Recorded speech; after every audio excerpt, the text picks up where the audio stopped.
السلام علیکم ورحمۃ اللہ وبرکاتہ۔ الحمد للہ رب العالمین والعاقبۃ للمتقین والسلام علی المرسلین والحمد للہ رب العالمین لم یلد ولم یولد ولم یکن لہ کفوا احد حمدا کثیرا کما امر واشهد ان لا الہ الا اللہ وحدہ لا شریک لہ واشهد ان محمدا عبدہ ورسولہ۔ قال اللہ تعالیٰ فی القرآن المجید والفرقان الحمید۔ بسم اللہ الرحمن الرحیم ان اللہ مع الصابرین صدق اللہ العظیم صدق رسولہ النبی الامین الکریم۔ فی شأن عظمت حبیبہ ان اللہ وملائکتہ یصلون علی النبی یا ایھا الذین آمنوا صلوا علیہ وسلموا تسلیما۔ اللهم صل علی سیدنا حبیبنا مولانا محمد وعلی آل سیدنا مولانا محمد وبارک وسلم۔ الصلاۃ والسلام علیک یا رسول اللہ، الصلاۃ والسلام علیک یا حبیب اللہ، الصلاۃ والسلام علیک یا زینت عرش اللہ، صلی اللہ تعالیٰ علی خیر خلقہ ونور عرشہ وعلی آلہ واصحابہ اجمعین والحمد للہ رب العالمین۔ تمام تعریفیں اسی رب کائنات کے لیے سزاوار ہے جو تمام جہانوں کا پروردگار ہے۔ درود و سلام و آخر نعمت احمد مصطفیٰ محمد مصطفیٰ رسول خدا صلی اللہ علیہ وسلم پر، کروڑوں رحمتیں برکتیں انبیاء مرسلین صدیقین شہداء صالحین پر۔ اللہ کی بارگاہ میں دعا ہے کہ اللہ سبحانہ و تعالیٰ ہمیں حق کہنے اور حق سننے کی توفیق عطا فرمائیں، اور جہاں تک ہماری آواز پہنچ رہی ہے اللہ سب کو نیک اور ایک بنائیں، صحت و سلامتی تندرستی عطا فرمائیں، آسمانی زمینی بلاؤں سے، شیاطینی شر سے، ہر قسم کے نقصان سے ہمیں اور ہمارے گھر والوں کو اللہ حفاظت فرمائیں۔ آئیے ایک مرتبہ مرکز عقیدت تاجدار نبوت دو عالم کے اللہ نے جسے مالک و مختار بنایا ہمارے آقا محمد رسول اللہ صلی اللہ علیہ وسلم کی بارگاہ میں ایک مرتبہ حجیہ درود پاک پیش کریں۔ پڑھی اللہم صلی علی سیدنا حبیبنا مولانا محمد وعلی آل سیدنا مولانا محمد مبارک وسلم۔ بزرگ اور دوستو، رب تبارک و تعالیٰ نے بندے اللہ اپنے بندوں کو بے شمار نعمتوں سے سرفراز فرمایا۔ ایسی ایسی نعمتیں ہیں کہ جس کا ہم اپنی زبان سے اظہار نہیں کر سکتے، اس لیے کہ ہم جب تندرست رہتے ہیں، ہم جب صحت مند رہتے ہیں، تو ہمیں احساس نہیں ہوتا کہ ہمارے تندرستی کے پیچھے رب کی کتنی نعمتیں ہیں۔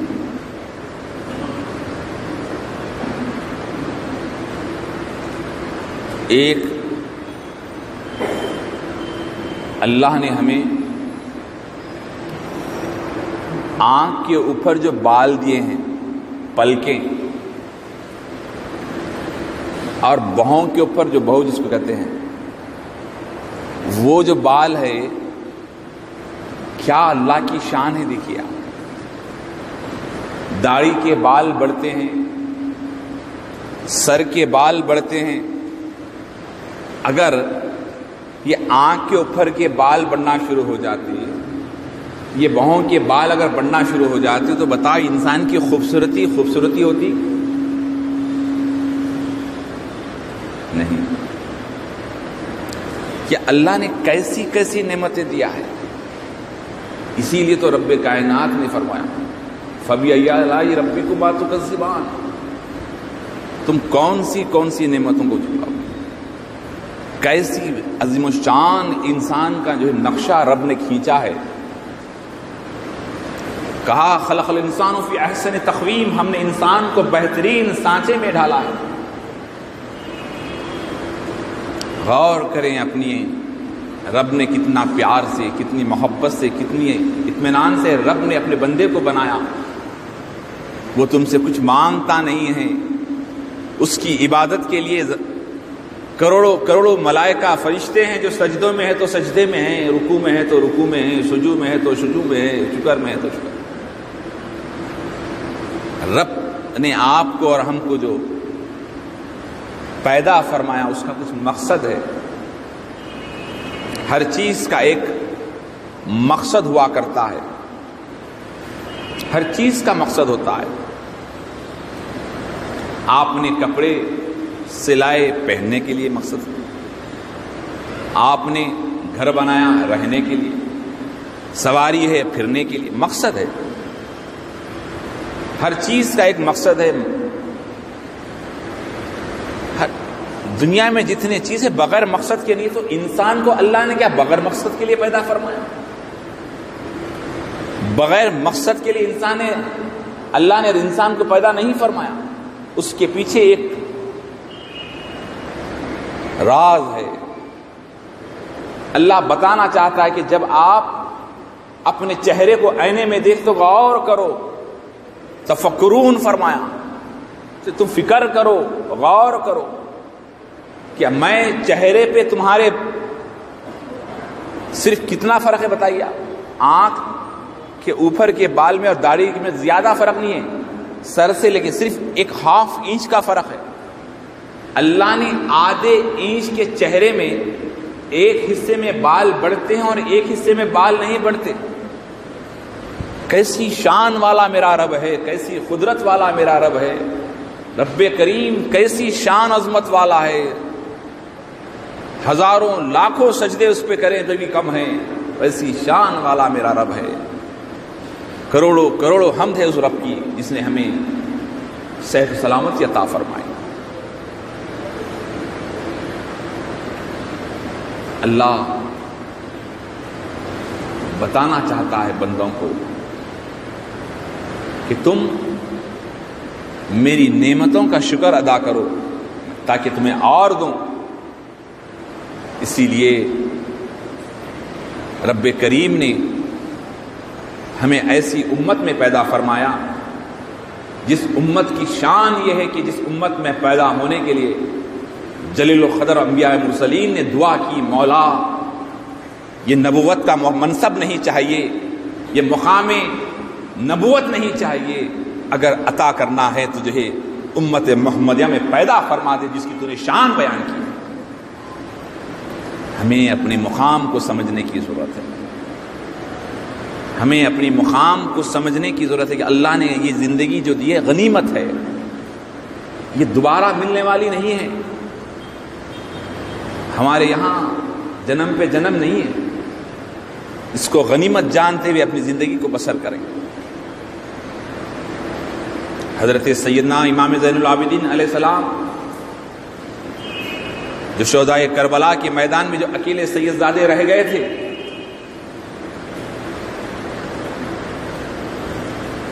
جنہیں امام الساجدین کہا گیا ہے، کثرت سے سجدے کرنے والے، جو ہمیشہ اللہ کی یاد میں رہا کرتے، آپ کا ایک ایک سجدہ ایسا ہوتا بڑے اطمینان سے سجدہ کرتے۔ تو آپ، میں نے اس سے پہلے بھی آپ سے عرض کیا کہ آپ نماز کی حالات میں ہیں، گھر کے اندر نماز پڑھ رہے ہیں، گھر کو آگ لگ گئی، لوگ آگ بجھا کر جب گھر کے اندر داخل ہوئے تو دیکھا کہ حضرت امام زین العابدین مصلی پہ کھڑے ہیں۔ لوگوں نے کہا امام آپ کو نہیں معلوم کہ گھر کو آگ لگی ہے؟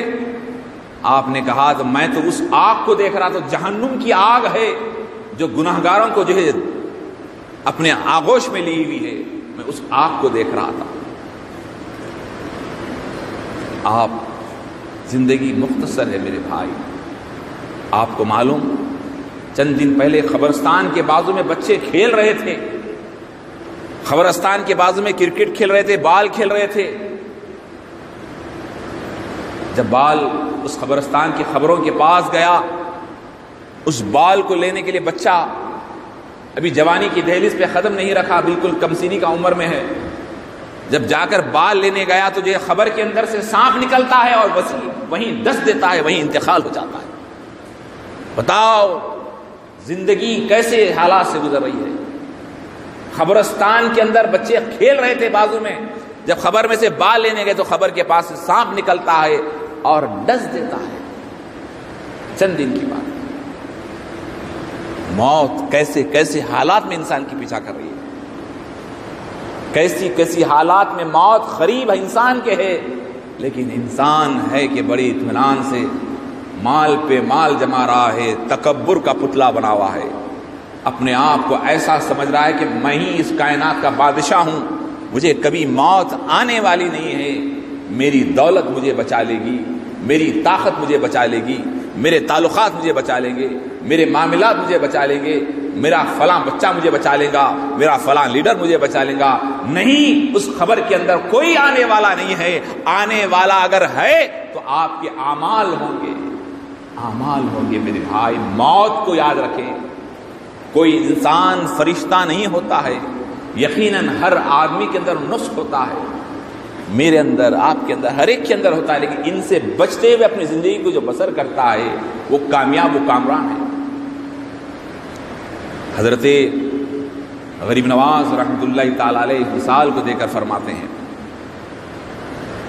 کہ ایک سفر میں ایک آدمی جا رہا تھا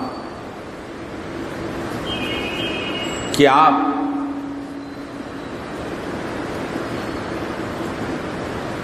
جانے لگا تو اچانک سے اس کو شیر راستے میں مل گیا، شیر پیٹ لگا، تو شیر سے بچنے کے لیے اس نے دوڑتا گیا، اچانک اسے ایک کنویں کے اندر جو ہے جڑ جو ہوتی ہے، جھاڑوں کی جو جڑیں لٹکتی رہتی ہیں، سوکھا کنواں تھا، اس کنویں کے اندر جو ہے اتر کے اس جڑوں کو پکڑ کر، وہ جو جھاڑ کے جڑیں جو ہوتی ہیں، تو اس کو پکڑ کر اندر اترنے کے بعد وہ اس کو پکڑ کے رہا، وہ شیر اوپر سے جو ہے جھانک رہا ہے کہ کب اوپر آئے گا، اس کو میں حملہ کروں۔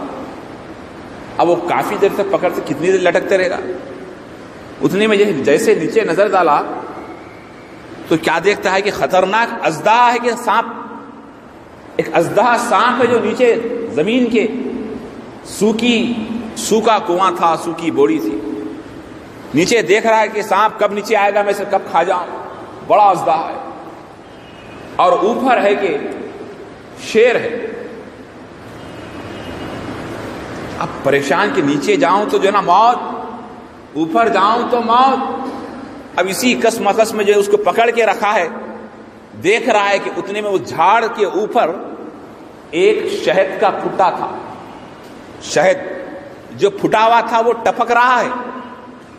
جب وہ ٹپکنے لگا تو وہ جو بندہ جیسے منہ کھول کے شیر کو دیکھنے لگا تو جو اس کے منہ میں گرا، جیسے وہ منہ میں گرا تو جو اس کا شہد کا مزہ لینا شروع کیا، وہ شہد کے مزے میں وہ سانپ کو بھول گیا، شیر کو بھول گیا، شہد کھانے میں مصروف ہو گیا، شہد کھانے میں مصروف ہو گیا۔ غریب نواز فرماتے ہیں کہ سنو، وہ جو شیر ہے تمہیں اوپر والا تمہیں دیکھ رہا ہے کہ کب آئے گا، نیچے وہ جو سانپ ہے وہ تمہاری خبر ہے، وہ تمہارا انتظار کر رہی ہے کب آگوش میں آئے گا، اور وہ جو شہد ہے وہ دنیا ہے، وہ دنیا ہے، وہ دنیا کی لذت میں تم اوپر والے کو بھول گئے، دنیا کی لذت میں تم نیچے خبر کو بھول گئے۔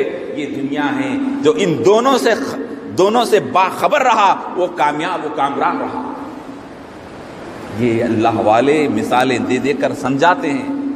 یہ بات، اچھی بات پہنچانا بھی بہترین صدقہ ہے، اچھی بات دوسروں تک پہنچانا ایک نیکی ہے، اور اچھی بات میں جو مدد کرتے ہیں، جو بھی تعاون کرتے ہیں، انہیں بھی اللہ اجر عطا فرماتا ہے۔ تو عرض کرنا یہ ہے میرے بھائی کہ جو ہے زندگی مختصر ہے، ہم کو ہماری زندگی کا مقصد سمجھنے کی ضرورت ہے۔ کیا ہم اس دنیا سے جانے سے پہلے بینک بیلنس، پراپرٹیز، اولاد کو چھوڑ جانا؟ نہیں، اولاد ہمارے لیے ایک، دنیا سے جانے کے بعد ہمارے لیے ایک ایصال ثواب کا بہترین سب سے بڑا ذریعہ جو ہے ہماری اولاد ہے۔ مجھے بڑی خوشی ہوتی ہے چند حضرات جو اپنے والدین کی مزارات پر، اپنے والدین کی خبروں پر جا کر ہر جمعہ جو قرآن پڑھتے ہیں، پھول پیش کرتے ہیں، اور میں تو چاہتا ہوں کہ جو ہے اپنے بچوں کے ساتھ جایا کریں تاکہ آنے والے وقت میں نہیں معلوم کہ ہم رہیں یا نہ رہیں، وہ کم سے کم جاتے رہیں۔ یہ ایصال ثواب کا ذریعہ ہے، یہ ہمارے لیے کامیابی کی ایک بہترین جو ہے عمل ہے، اس کو جو ہے جاری رکھنے کی ضرورت ہے۔ اس لیے اللہ نے انسان کو جو پیدا کیا ہے وہ اللہ کی عبادت کرے، اپنے اللہ کے بندوں کے ساتھ حسن سلوک سے پیش آئیں، بندوں کی خدمت کریں۔ ایک دوسرے سے جو بندہ مدد کرتا ہے تو اللہ اس کو خوب پسند فرماتا ہے۔ بزرگان دین نے فرمایا، ایک بزرگ کے پاس ایک مرید آیا آ کے کہنے لگا، حضرت میری دعا قبول نہیں ہو رہی، میری دعا قبول نہیں ہو رہی، وجہ کیا ہے؟ آپ نے ایک ہی جملہ فرمایا، بولے تو اللہ سے کیا مانگ رہا ہے؟ بولے اللہ میں سکون، راحت، اولاد کی اولاد کی ترقی، میرے لیے اچھی دولت۔ بولے تو اپنے لیے مانگ رہا؟ ہاں حضرت میں اپنے لیے مانگ رہا ہوں۔ بولے تیری دعا جلدی قبول نہیں ہوتی۔ بولے کیوں؟ جبکہ میں عبادت کر رہا ہوں، ہر چیز کر رہا ہوں۔ بولے تیری دعا جلدی قبول نہیں ہوتی۔ بولے حضرت کوئی وظیفہ بتائیے جو دعا جلد سے جلد اللہ کی بارگاہ میں قبول ہو۔ آپ نے کہا دوسروں کے لیے دعا کرنا شروع کر دے، دوسروں کے لیے دعا کرنا شروع کر دے، پھر دیکھتے تیری دعا کیسی رب کی بارگاہ میں قبول ہوتی ہے۔ یہ ہے جب دوسروں کے لیے مانگیں گے تو آپ کے دل میں حسد نہیں رہے گا۔ مثال کے طور پہ آپ بولے اللہ سامنے گھر والے کو تو ترقی دے، سامنے گھر والے کو تو دولت دے، آپ کو ترقی ہوتی اس کو دولت دے، تو اس کے بعد بولے اللہ میرے کو بھی تو دولت دے، مجھے بھی ترقی دے، آپ کا حسد ختم۔ میرے کلاس میں بچہ پڑھ رہا ہے، بولے اے اللہ میرے دوست کو بھی تو ترقی دے، اچھا سے اچھے مارکس دے، اے اللہ مجھے بھی دے دے، بولے حسد رہے گی ختم۔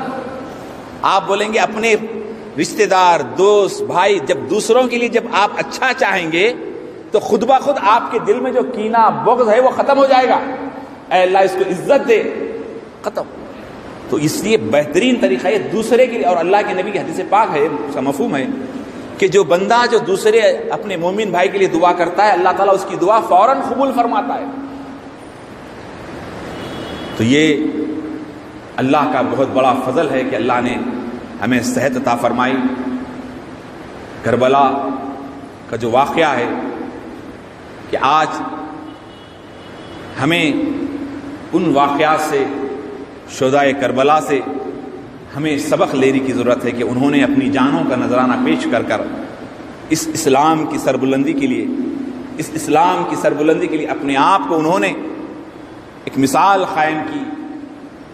حضرت سیدنا امام حسین اور آپ کے ساتھ شہدائے کربلا کی جو سر لے کر جا رہے تھے، تو جس وقت آپ نے جس گرجا گھر میں کھڑے رہے تو اس گرجا گھر کا پادری نے دیکھا کہ جو آسمان سے زمین پہ نور آ رہا ہے، اور اس نور کی شان یہ ہے کہ سارا روشن ہے۔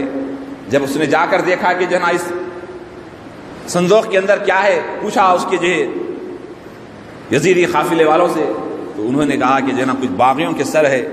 تو کہا کون باغی؟ کہا ہمارے نبی محمد رسول اللہ کے نواسے ہیں۔ تو وہ چیخ مار کے کہنے لگا کہ جو ہے ارے تم نے اپنے نبی کے نواسوں کو شہید کر دیا، تم کیسے ظالم ہے؟ تو جو ہے کہا کہ مجھے سونے دے، میری نیند خراب مت کر۔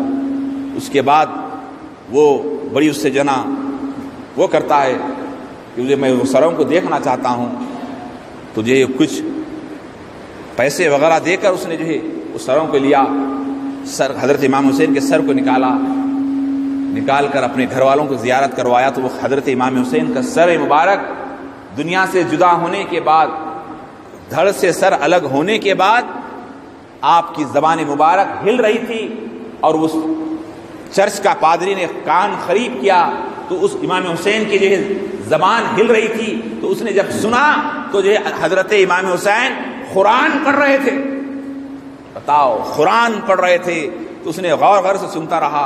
اس کے بعد اتر و عنبر سے اس سر کو دھویا۔ اس کے بعد اس نے پورے گھر والوں کے ساتھ اے اللہ تو گواہ رہنا کہ میں آج اس آخری نبی کا کلمہ پڑھ رہا ہوں، لا الہ الا اللہ محمد رسول اللہ پڑھ کر اس نے اسلام میں داخل ہو گیا۔ سر حسین جسم سے جدا ہونے کے بعد بھی تبلیغ دین کا کام کر رہا ہے۔ آج ہم کو اسلام کی تبلیغ کرنے کی ضرورت ہے، دینی تعلیمات کو پھیلانے کی ضرورت ہے، اپنے برادران وطن کے پاس ہمارا پیغام ہمیں پہنچانے کی ضرورت ہے۔